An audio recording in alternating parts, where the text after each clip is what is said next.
The winter dusk settled early in St. Mary Mead, arriving like a whispered secret carried on the breath of cold December air. The village, nestled gently in the rolling English countryside, was a picturesque collection of honey-coloured cottages, ivy, clad stone walls, narrow lanes that curved like question marks, and window-panes glowing with candlelight, as though each house held a story it longed to tell. Snow had not yet fallen, but the frost lay thick upon the hedgerows, glittering faintly under the lamplight like scattered sugar on a plum-pudding. It was mid-20th century England, a time when the world was healing from the great fractures of war, and the ordinary comforts of life, afternoon tea, parish gatherings, gossip exchanged over garden fences, felt more precious than ever. St. Mary Mead was no exception. Here calm was a familiar guest, though mystery had a peculiar habit of knocking on its doors when least expected. At the heart of the village stood Gossington Hall, the grand yet slightly eccentric manor belonging to Colonel and Dolly Bantry, whose enthusiasm for social entertainments was exceeded only by their curiosity for intrigue. The hall was a stately home of Georgian design, softened by the Bantry's own decorative choices, embroidered cushions piled generously on sofas, hunting trophies displayed beside delicate porcelain vases, and a great Christmas tree positioned in the drawing-room each year with theatrical flourish. This Christmas, however, was to be particularly special. Dolly Bantry, a woman of lively spirit and unshakable optimism, had decided to host a seasonal gathering unlike any the hall had seen before, a Christmas Eve parlour of curiosities, an event blending festive charm with dramatic amusements. Invitations had been sent across the village and beyond, requesting guests to dress in elegant holiday attire, velvet, brooches, wool coats, polished shoes, and promising an evening of riddles, old ghost tales, fortune readings, and parlour games. Something delightfully atmospheric. Dolly had declared to Miss Jane Marple one morning, waving the invitation like a fan, a hint of theatre, a pinch of superstition.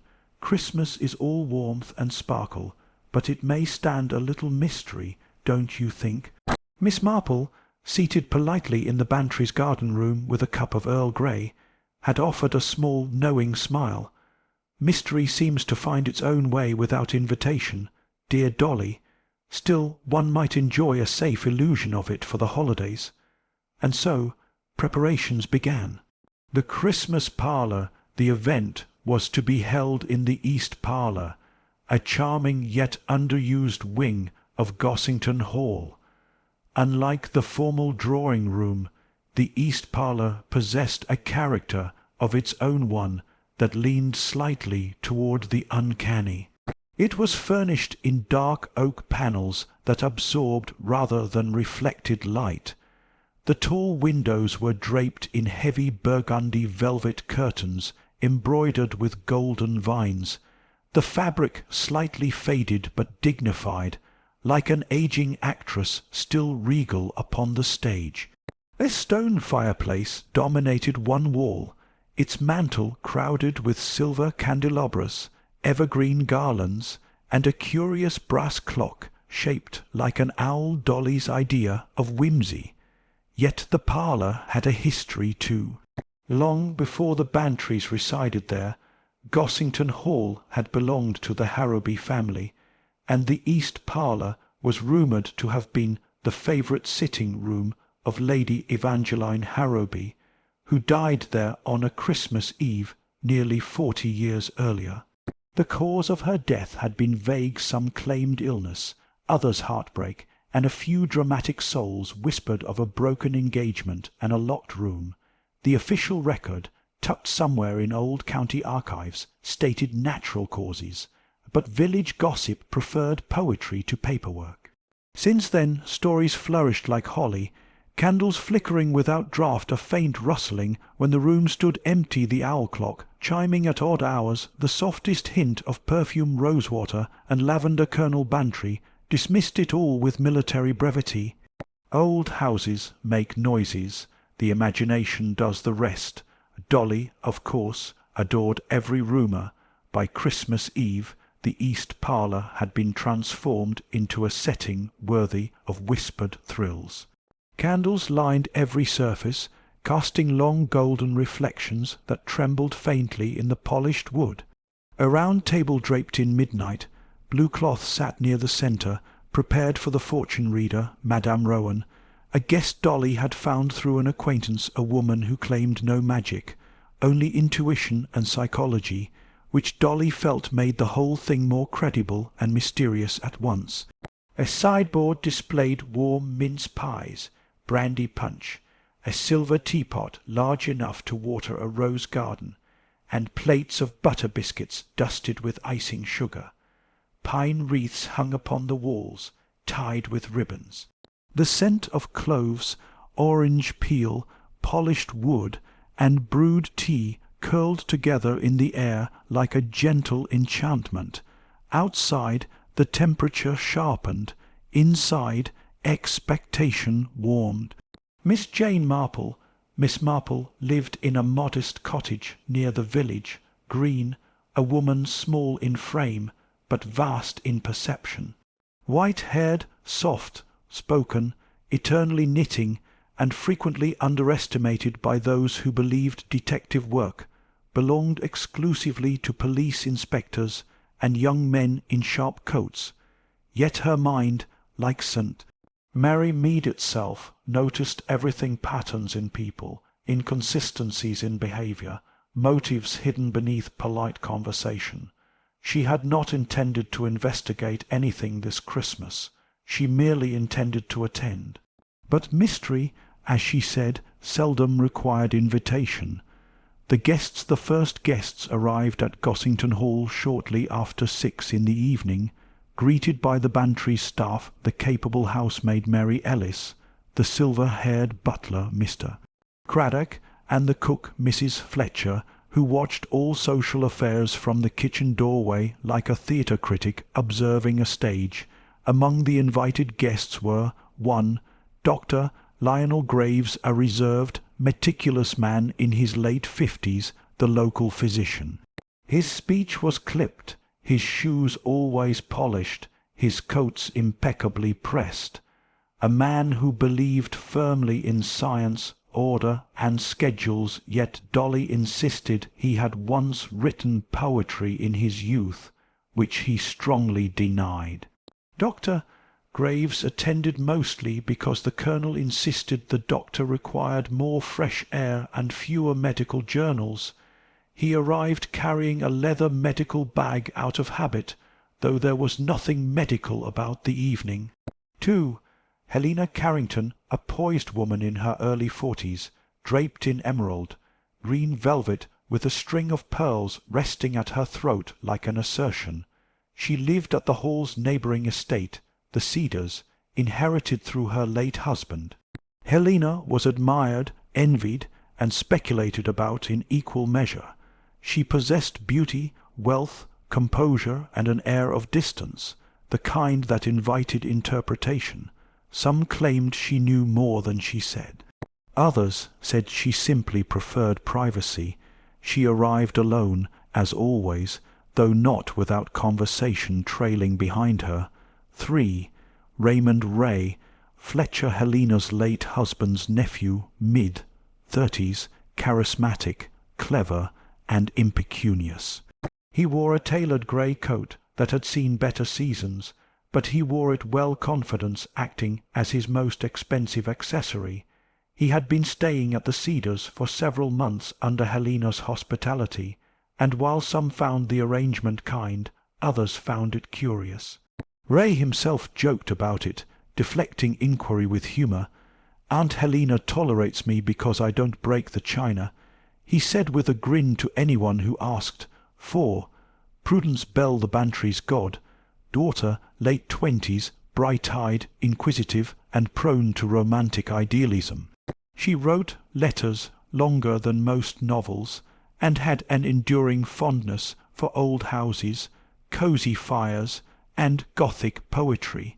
She had insisted on helping Dolly decorate the east parlour, a task she performed with reverence, dramatic sighs, and occasional quotations from poems that made Dolly clap with delight, and the Colonel reach for the headache powders.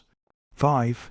Jasper Rowley, a successful businessman, recently returned to England after years abroad in Canada.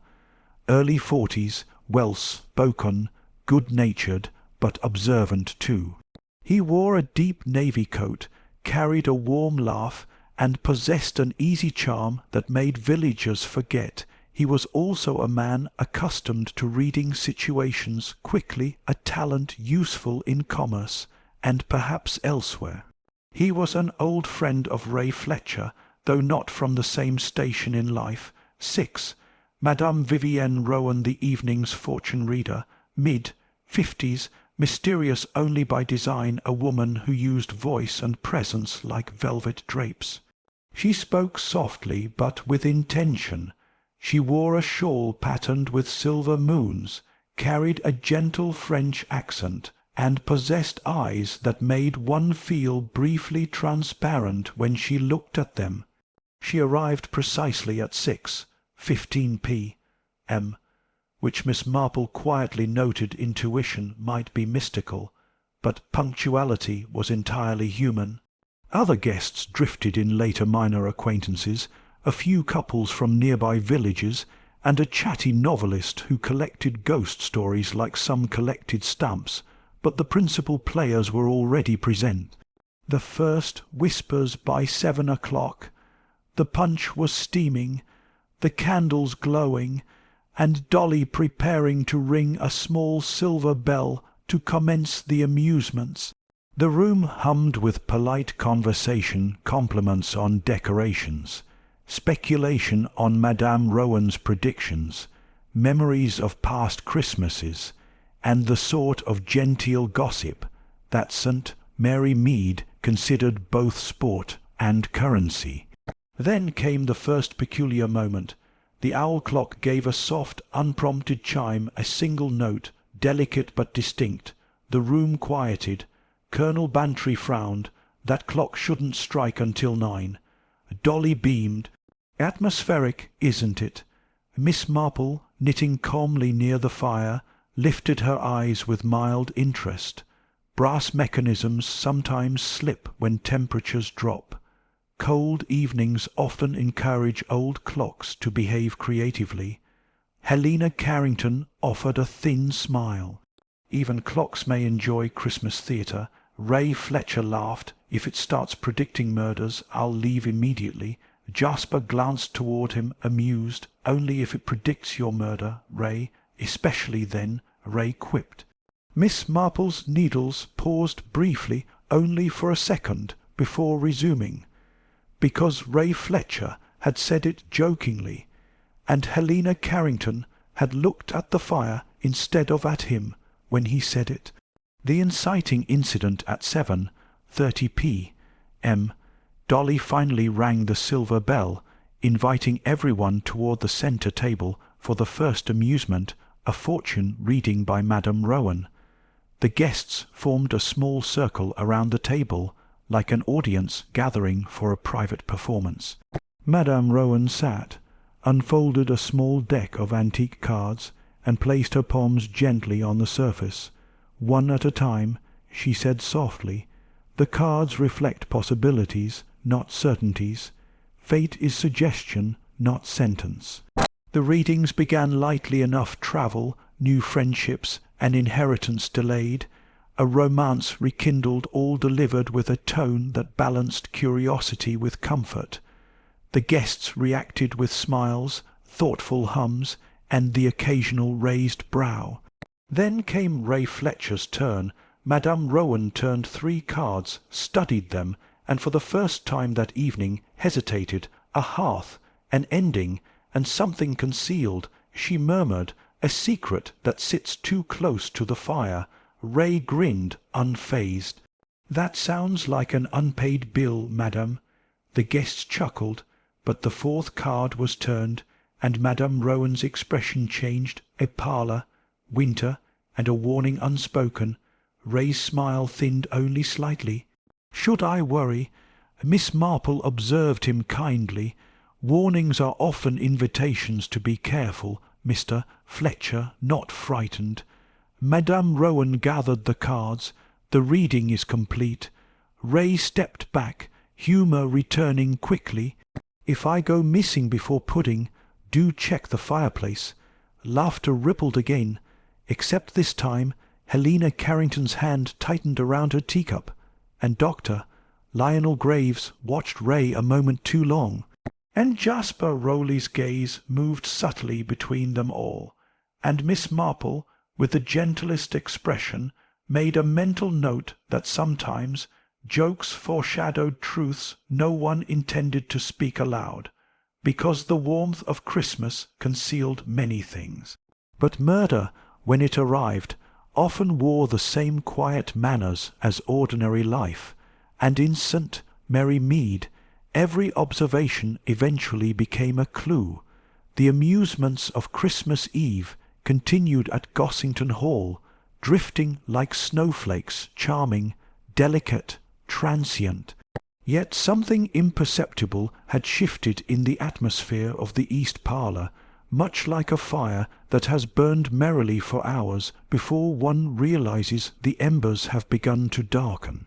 The guests still laughed, still sipped punch, still admired the evergreen wreaths, but a faint undercurrent of awareness threaded through the room, a sensation Miss Marple recognized well, though she could not yet attach a name to it. She sat near the fire, hands occupied with knitting, but eyes and ears entirely free. Her vantage point was ideal. From there she could observe the whole scene without appearing to observe anything at all, a privilege afforded only to elderly ladies who appear gentle, harmless, and preoccupied with wool. The first readings had ended. Prudence Bell was now distributing slips of paper for a round of seasonal riddles, something about holly berries, hidden keys, and a missing locket that was meant to be found by the end of the game.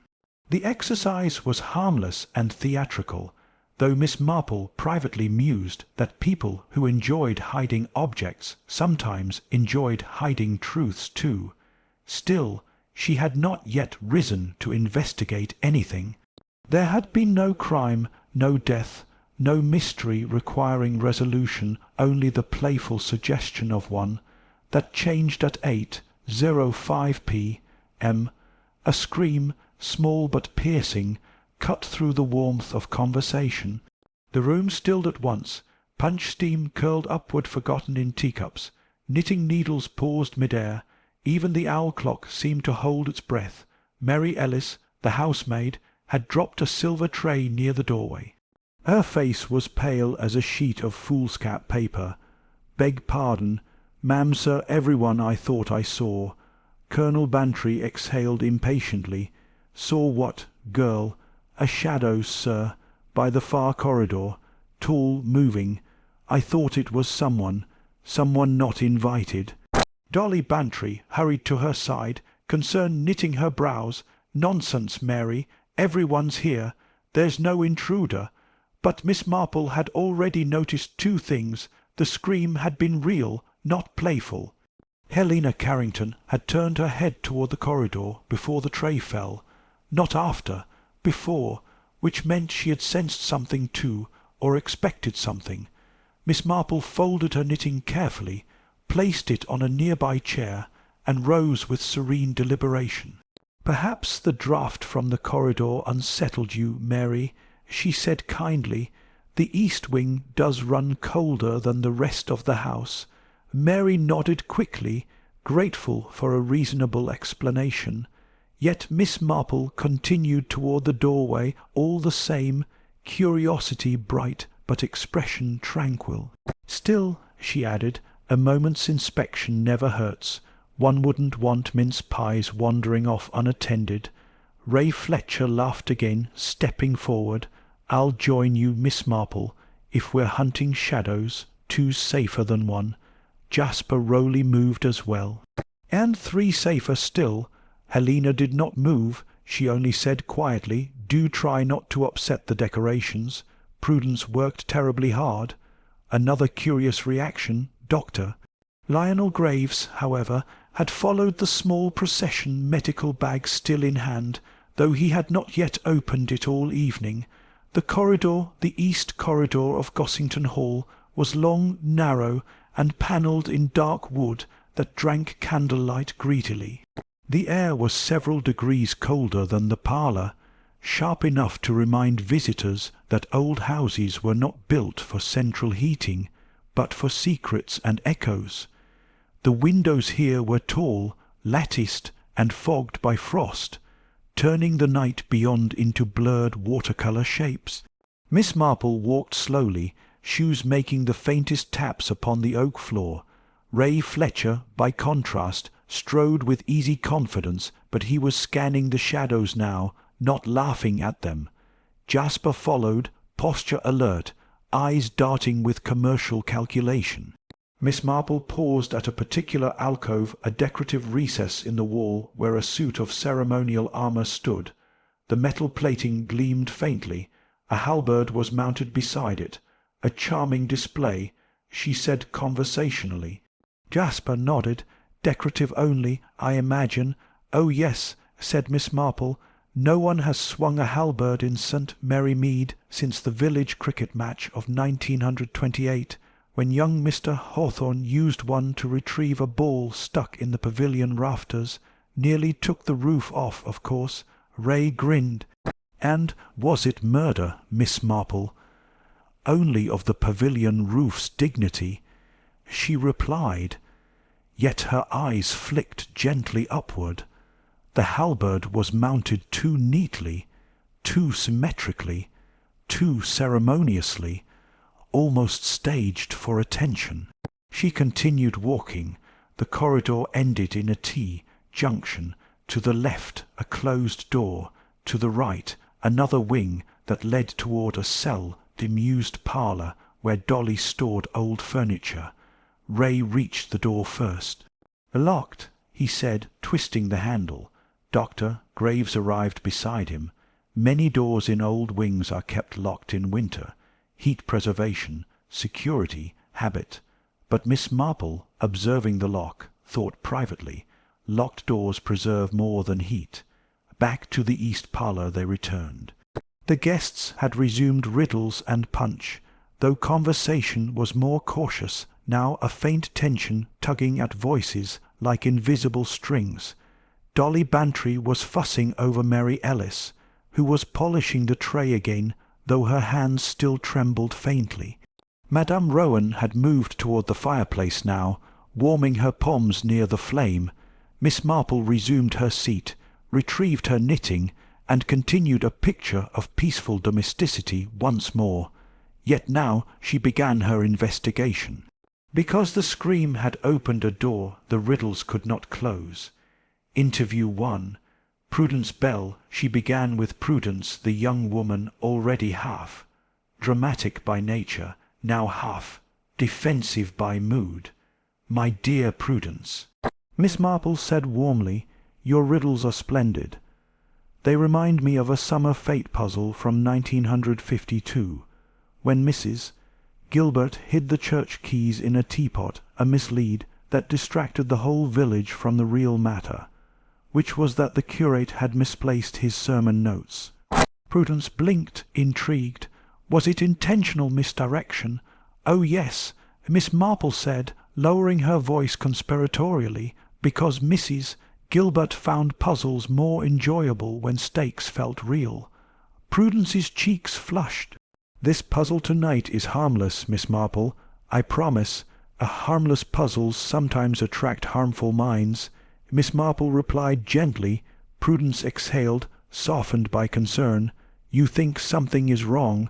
I think," said Miss Marple, "that you enjoy atmosphere, but someone else enjoys reactions." Which made Prudence frown, who, Miss Marple did not answer. She merely smiled and added a stitch. Interview 2. Dr. Lionel Graves. The doctor was precise, predictable, and therefore deviations from predictability would matter. You followed us down the corridor rather quickly," she remarked. "Doctor," Graves adjusted his spectacles. "I dislike unexplained distress. Medical instinct." "Quite so," said Miss Marple. "And yet you did not rush when Mary screamed. You only rose after Ray did." "Doctor," Graves blinked only once, but very deliberately. "Mary is easily startled. Raymond Fletcher, however, attracts misadventure like a cat attracts soot." Miss Marple nodded, thoughtful. "You're fond of metaphors for a man of science." "I dislike disorder," he said. "Metaphors help me describe it efficiently." She smiled. "Efficiency can be a mask too, Doctor. Interview 3. Jasper Rowley, he was observant, and unlike the others, his curiosity was not feigned." "You know Raymond Fletcher well," she said. Jasper shrugged lightly. "Since youth. Brilliant mind, terrible finances, loyal heart, poor judge of threats." "Threats." Jasper smiled ruefully. "I've watched people underestimate him, then resent him, then compete with him. He never notices until the chessboard's overturned. Miss Marple regarded him keenly. And who has overturned a chessboard recently? Mr. Rowley." Jasper paused, unlike Doctor Graves, whose pauses were punctual. Jasper's were thoughtful, human, genuine, not a chessboard. He said quietly, "But perhaps someone's peace." Miss Marple liked thoughtful pauses. They often contained truth. Interview 4. Helena Carrington. She was the most interesting interview, because she offered the least information. Miss Marple did not rise. Helena came to her instead, drifting toward the knitting chair, under the polite pretext of warming her punch again. "You're quiet tonight," Miss Marple observed gently. Helena sipped. "I enjoy listening more than performing." "And yet you turned toward the corridor before Mary screamed." Helena's gaze flicked once to the owl clock, then back. "Instinct, perhaps. Old houses train the senses." "Instinct," said Miss Marple, "is my favourite language." Helena's lips curved faintly. "And what is it saying tonight, Miss Marple? That someone here is hiding more than riddles?" Helena exhaled softly. "Aren't we all?" A clever answer, a guarded one, a suspect's answer, though no crime had yet been committed.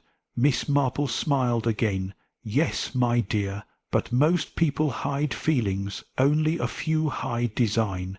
Helena said nothing more, which, in St. Mary Mead, was answer enough to investigate further. Miss Marple reflects she continued knitting, though her mind had unfolded its own deck of cards now.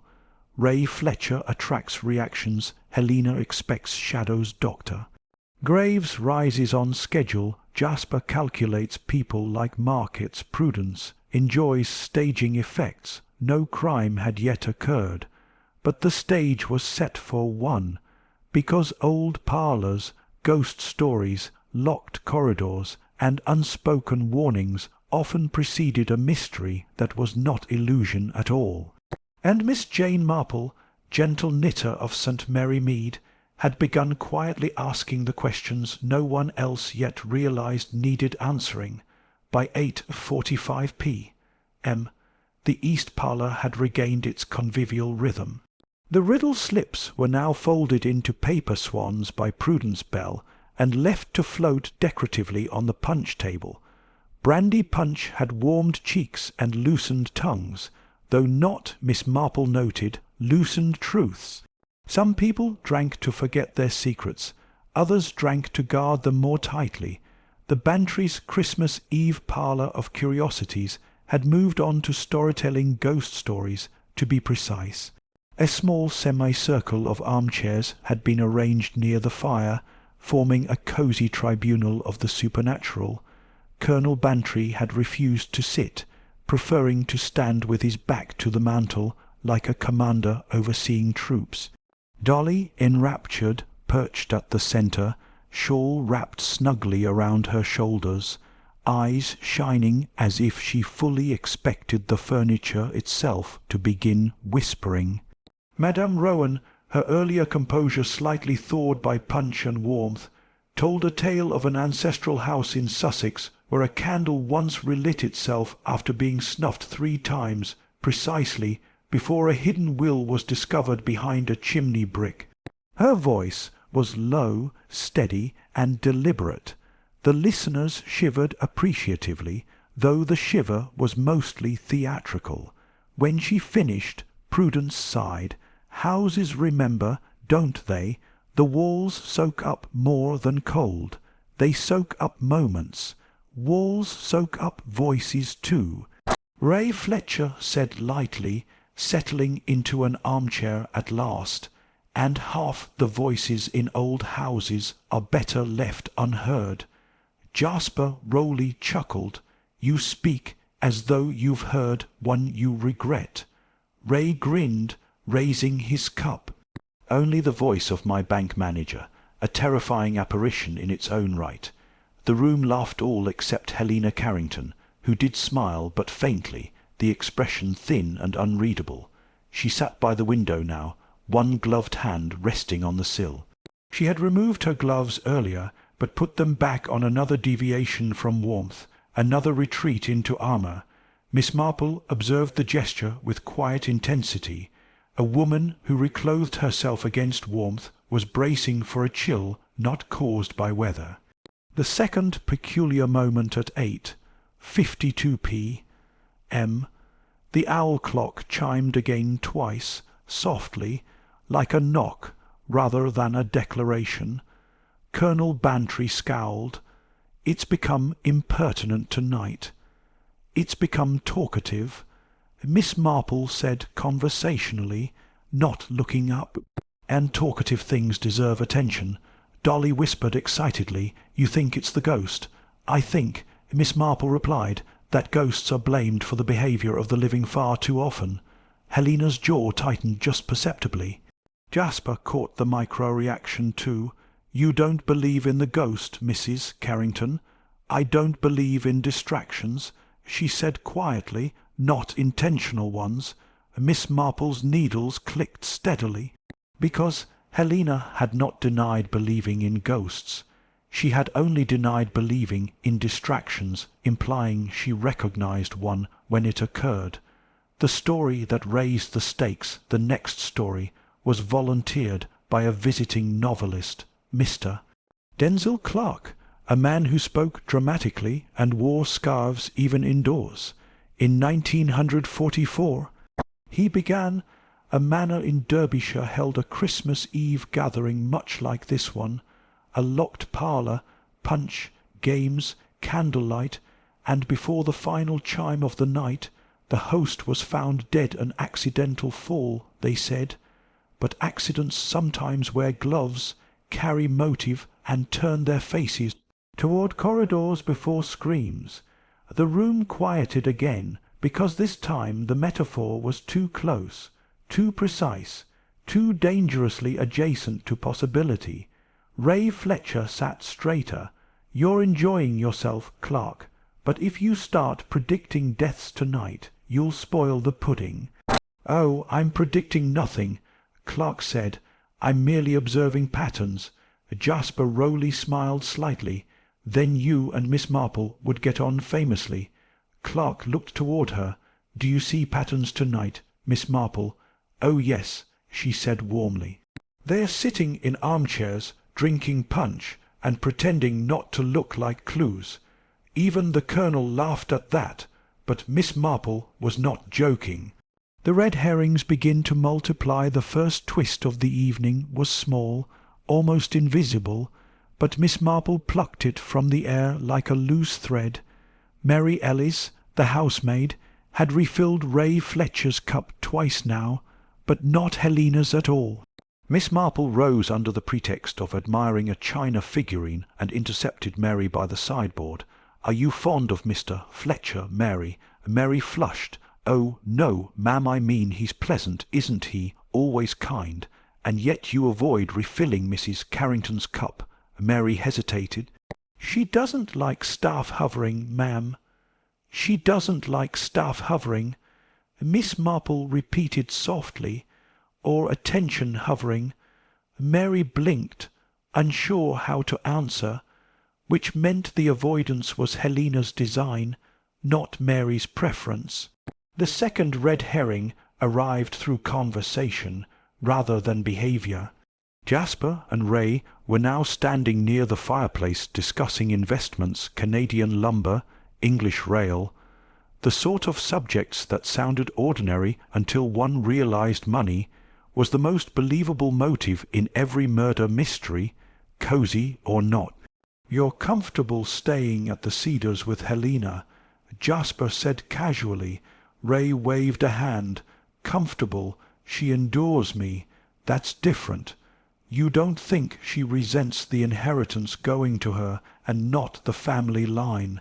Ray paused. "If she does, she hides it well." Jasper smiled. "Some people hide resentment like others hide love letters." Miss Marple filed the metaphor away, because resentment was now officially on the suspect list, even if love letters had not yet made an appearance. The third red herring arrived, physically a clue discovered by accident, but presented like intention. A small porcelain vase toppled near the alcove as a later, arriving guest brushed past. Inside it was a folded scrap of old stationery cream, coloured, fount in ink smudged at the edges. Prudence retrieved it, curious. "Look, something hidden after all." Colonel Bantry huffed. "Probably another riddle." But the paper was not a riddle. It was a partial letter unsigned. "You take what was never meant for you. Christmas does not absolve theft. Some debts are collected in winter." The room stilled again. Ray whistled. "Now that sounds like murder theatre." Dolly shivered, delighted. How thrilling! But Miss Marple did not look thrilled. She looked thoughtful, because the letter referenced theft, it referenced debt, it referenced winter collection and doctor. Graves' eyes moved to Helena's hands when the letter was read. Helena still wore gloves, but debt collectors do not usually write letters in fountain ink, unless they are staging motive, unless the letter is a mislead meant to point toward theft, not poison. Unless someone wants suspicion to wander down corridors like shadows. A final twist before midnight at 9:15 p.m. A new development rippled through the room, a social twist that smelled faintly of gunpowder, resentment, or old perfume. A man arrived uninvited, not a shadow this time, but a real man, Hugo Fairchild, an estranged acquaintance from Helena Carrington's past, mid-40s, handsome in a tired way, shoulders powdered with frost from the outdoors, expression sharp enough to cut wrapping paper without scissors. Dolly Bantry gasped. "Hugo, what a surprise!" The Colonel frowned. "Not on the list." But Helena did rise this time, the first time all evening she moved without a pretext. "Hugo," she said quietly, "you shouldn't be here." Hugo smiled, brittle as winter glass. "Christmas invitations sometimes go astray, and yet I found the house anyway." The novelist's ghost story suddenly felt less fictional. Ray murmured to Jasper, "If he dies before pudding, check the fireplace." Miss Marple's knitting needles paused again, because this time the joke felt like a timeline, not foreshadowing now, but possibility narrowing into inevitability. The clock struck 9 at last properly, this time, though by now Miss Marple scarcely trusted propriety. The earlier irregular chimes had done their work. They had primed the room, softened scepticism, and created the impression that the East Parlour was already a stage for inexplicable things. But inexplicable things, Miss Marple knew, were most often engineered by very explicable people. Dolly Bantry had guided the newly arrived Hugo Fairchild into the parlour with a hostess's enthusiasm, smoothing over the Colonel's objections with practised charm. Hugo removed his coat and gloves, revealing a dinner jacket of deep plum wool, well tailored but not new. His hair was damp with frost melt. He greeted the room with an urbane nod, though his eyes lingered longest on Helena Carrington, the kind of lingering that contained history, not affection. "You look well," he said. "I look present," she replied. Their conversation was a drawn curtain, revealing nothing, hinting everything. The Bantry's seasonal gathering resumed, though now the circle had subtly reshaped itself around Hugo's presence, like iron filings around a magnet. Even Prudence Bell, who adored atmosphere, sensed that the atmosphere now adored Hugo back, an imbalance that made her restless. But Miss Marple had begun her internal work long before Hugo entered the room. She had been quietly assembling a mosaic of observations, small enough individually to seem trivial, significant enough collectively to resemble a portrait of intent. The pattern she sees, she considered the timeline first, the first scream at 8:05 p.m. from Mary Ellis, who thought she saw an intruder, the second disturbance at 8:52 p.m., the owl clock chiming prematurely, the letter discovered at 9:15 p.m., hinting at theft and winter debts, the arrival at 9:15 p.m. Hugo Fairchild, unexpected yet unsurprised by the house, and woven through these moments, reactions, glances, tensions, the choreography of human anticipation. She recalled an observation from years earlier in the village. People who plan shocks always look toward the door before the shock arrives. Helena had looked first, then Mary screamed. This suggested expectation, but not necessarily guilt. Expectation merely placed her in the front row of suspicion, not in the defendant's box. Next, Miss Marple considered Dr. Lionel Graves, whose punctual pauses and tidy metaphors masked an untidy curiosity. He had not risen to inspect the corridor until Ray rose first, a subtle inversion of medical instinct. Graves moved not toward distress, but toward Ray's responses to distress, which meant Ray was not a suspect to him, Ray was a subject. Then there was Jasper Rowley, whose eyes moved like abacus beads, between Helena, Ray, and now Hugo. A man trained to evaluate alliances, hierarchies, leverage. He watched people not out of fear, but out of advantage assessment. But a man who collects advantage does not necessarily collect murder. And finally, there was Prudence Bell, whose delight in theatrics made her the most visible red herring of all. Because the most obvious suspect in a cosy puzzle is nearly always the least dangerous one, illusionists rarely stab their own audience. Still, she had placed the letter in the vase, but the vase was in Helena's estate's alcove, not the Bantry's storage.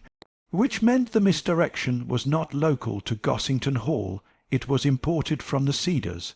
The letter was a prop, and props require stage managers. The crucial conversation, Miss Marple approached the fire again, joining a conversation between the Colonel, Jasper, and Doctor Graves.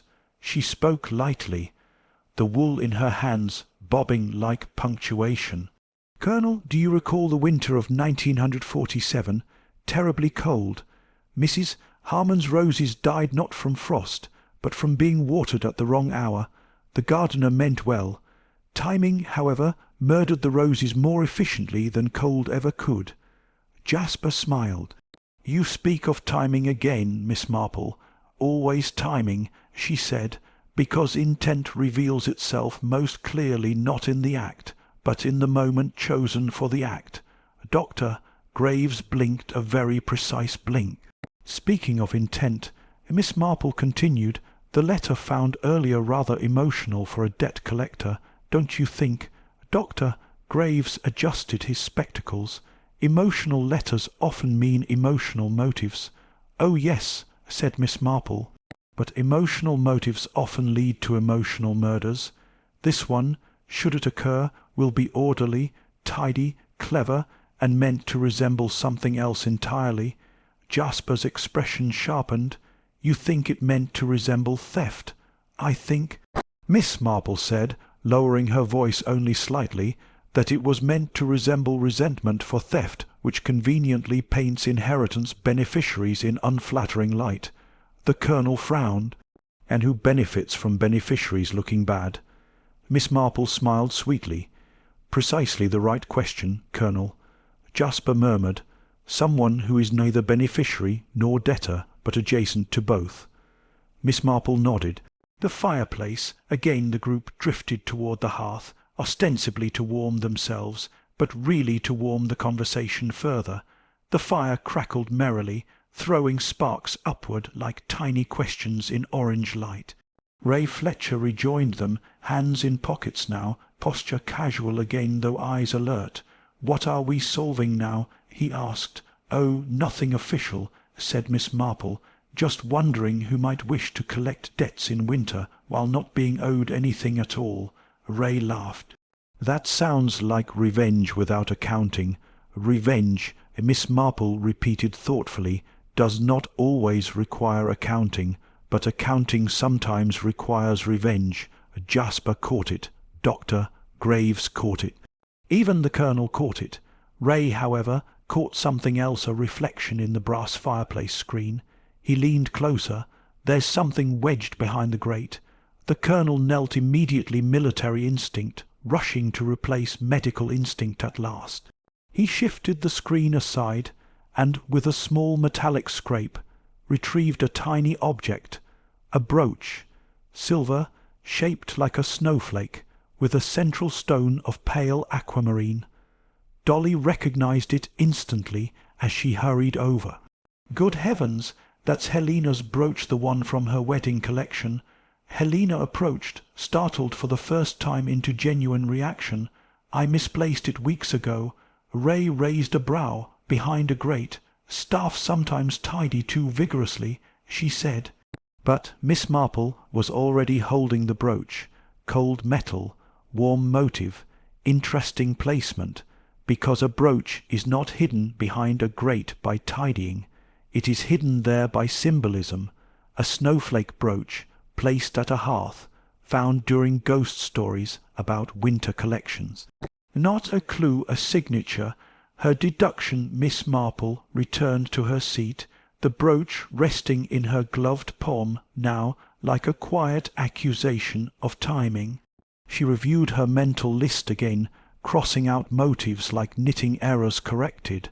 Ray Fletcher, subject of reactions, not engineer of them. Prudence Bell enjoys theatre, but theatre is her motive, not murder. Helena Carrington expected shocks, but does not design them. Doctor Graves' orderly mind, but follows choreography rather than leading it. Jasper Rowley calculates advantage, but advantage has not yet calcified into method, which left Hugo Fairchild. A man who arrived uninvited, unsurprised by a house trained for reactions, watched beneficiaries more keenly than debt itself, and carried grievance not inked in letters, but hidden behind grates, a snowflake brooch as signature, a ghost story as curtain, a corridor as distraction, an evening choreographed for suspicion. Miss Marple looked up at last, needles resting, mind fully unveiled. "Someone here," she said gently but distinctly, "is trying to make inheritance look like motive and winter look like collector, so that attention does not settle on the one who arrived without invitation at all." The room stilled, because now the puzzle was no longer cosy, it was personal, and personal puzzles often precede crimes that are not puzzles at all. Miss Marple had set the stage for the truth to walk into the light at last. The room, moments earlier a tribunal of armchairs and punch, had become something else entirely, a quiet arena where truth waited to be acknowledged. The fire still crackled with festive cheer, unaware that it now illuminated deduction rather than curiosities. Even the paper swans remained floating, oblivious witnesses to a drama no one had scripted into the invitations. Dolly Bantry stood near the hearth, one hand fluttering at her throat. "Jane, dear, you cannot possibly mean Hugo would plan something as wicked as—" "I mean nothing wicked yet, Dolly." Miss Marple interrupted gently. only that someone has taken great care to make others appear suspicious before any misdeed actually takes place.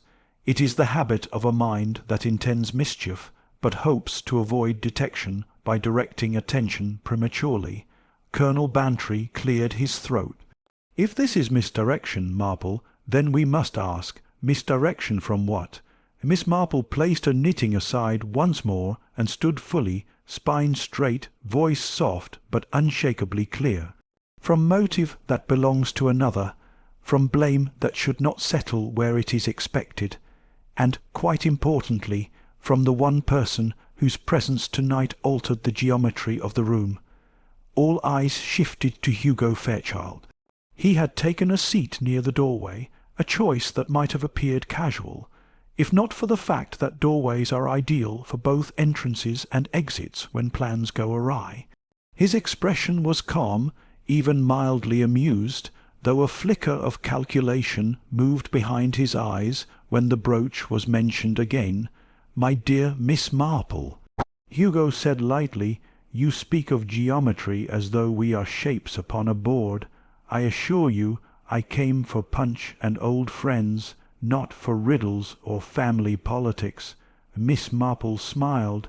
"You did not come for family politics, but family politics arrived for you nonetheless."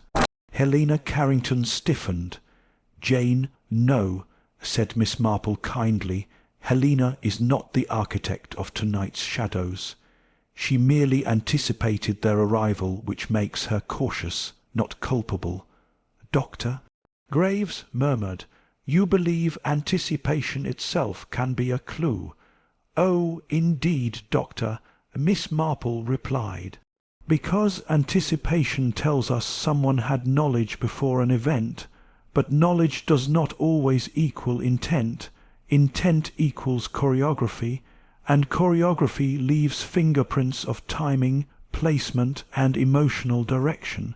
She stepped toward the centre table, now bare of cards but crowded with possibility. "The confrontation, you see," Miss Marple continued, addressing the room at large. "The letter was discovered in a vase placed in the cedar's alcove. The clock chimed early to encourage superstition. The scream occurred precisely after Helena glanced toward the corridor, suggesting someone wanted the room to believe she was reacting to guilt rather than to expectation, and the brooch hidden behind the grate was not tidying, but symbolism, a signature meant to be discovered at the perfect moment. Jasper Rowley leaned forward. "A signature? For what purpose?"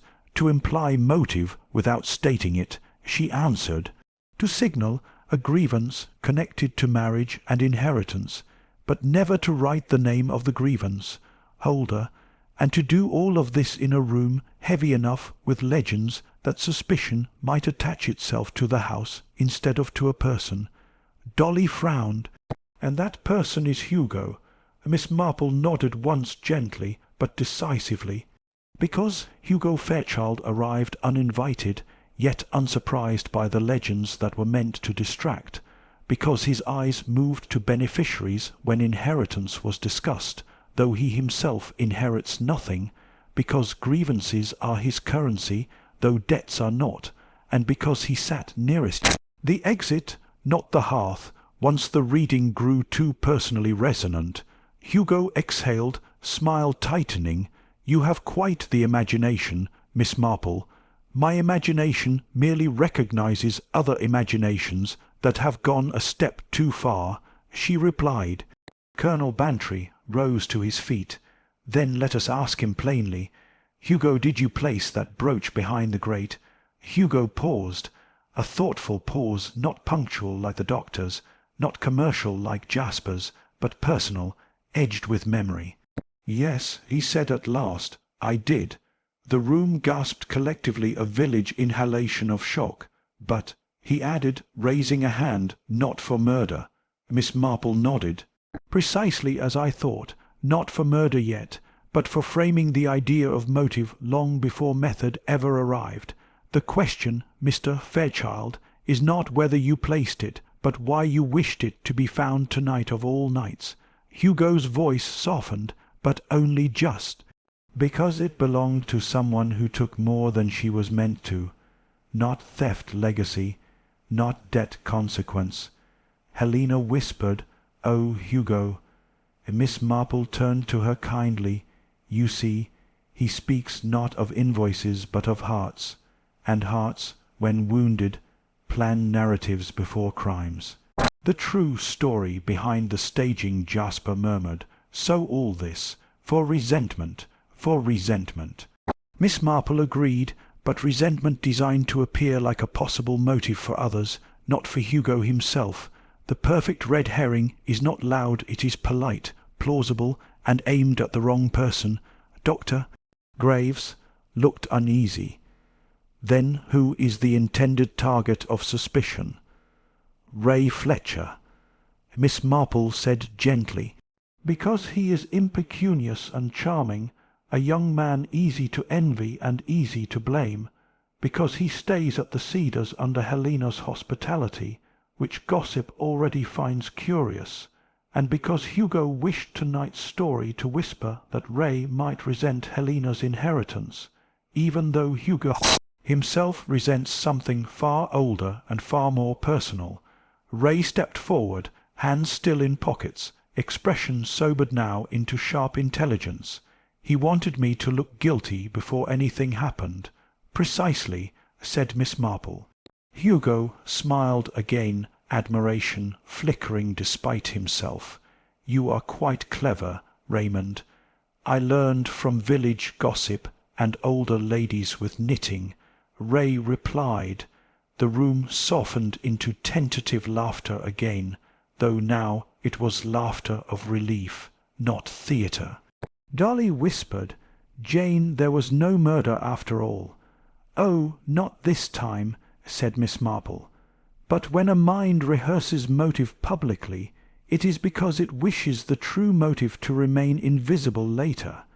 The only comfort tonight is that the rehearsal was discovered before the performance began." Colonel Bantry sighed. "So we've solved a crime that never happened.